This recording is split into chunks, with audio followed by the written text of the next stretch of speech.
palavra do dia. Livro de Marcos. Capítulo 3. Outra vez entrou numa sinagoga, e estava ali um homem que tinha uma das mãos atrofiada. Observavam-no para ver se no sábado curaria o homem, a fim de o acusarem. E disse Jesus ao homem que tinha a mão atrofiada: levanta-te e vem para o meio. Então lhes perguntou: é lícito no sábado fazer bem ou fazer mal? Salvar a vida ou matar? Eles, porém, se calaram. E olhando em redor para eles com indignação, condoendo-se da dureza dos seus corações, disse ao homem: estende a tua mão. Ele estendeu, e lhe foi restabelecida. E os fariseus, saindo dali, entraram logo em conselho com os herodianos contra ele, para o matarem. Jesus, porém, se retirou com os seus discípulos para a beira do mar, e uma grande multidão dos da Galileia o seguiu, também da Judéia, e de Jerusalém, de Idumeia e de além do Jordão, e das regiões de Tiro e de Sidom. Grandes multidões, ouvindo falar de tudo quanto fazia, vieram ter com ele. Recomendou, pois, a seus discípulos que se lhe preparasse um barquinho, por causa da multidão, para que não o apertasse. Porque tinha curado a muitos, de modo que todos quantos tinham algum mal arrojavam-se a ele para lhe tocarem.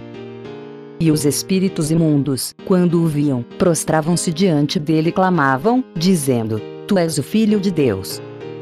E ele lhes advertia com insistência que não o dessem a conhecer. Depois subiu ao monte, e chamou a os que ele mesmo queria, e vieram a ele. Então designou 12 para que estivessem com ele, e os mandasse a pregar. E para que tivessem autoridade de expulsar os demônios. Designou, pois, os 12, a saber, Simão, a quem pôs o nome de Pedro, Tiago, filho de Zebedeu, e João, irmão de Tiago, aos quais pôs o nome de Boanerges, que significa, filhos do trovão, André, Filipe, Bartolomeu, Mateus, Tomé, Tiago, filho de Alfeu, Tadeu, Simão, o cananeu, e Judas Iscariotes, aquele que o traiu. Depois entrou numa casa, e afluiu outra vez a multidão, de tal modo que nem podiam comer. Quando os seus ouviram isso, saíram para o prender, porque diziam: ele está fora de si. E os escribas que tinham descido de Jerusalém diziam: ele está possesso de Beelzebu, e é pelo príncipe dos demônios que expulsa os demônios. Então Jesus os chamou e lhes disse por parábolas: como pode Satanás expulsar Satanás? Pois, se um reino se dividir contra si mesmo, tal reino não pode subsistir. Ou, se uma casa se dividir contra si mesma, tal casa não poderá subsistir. E se Satanás se tem levantado contra si mesmo, e está dividido, tampouco pode ele subsistir, antes tem fim. Pois ninguém pode entrar na casa do valente e roubar-lhe os bens, se primeiro não amarrar o valente, e então lhe saqueará a casa. Em verdade vos digo, todos os pecados serão perdoados aos filhos dos homens, bem como todas as blasfêmias que proferirem. Mas aquele que blasfemar contra o Espírito Santo, nunca mais terá perdão, mas será réu de pecado eterno. Porquanto eles diziam: está possesso de um espírito imundo.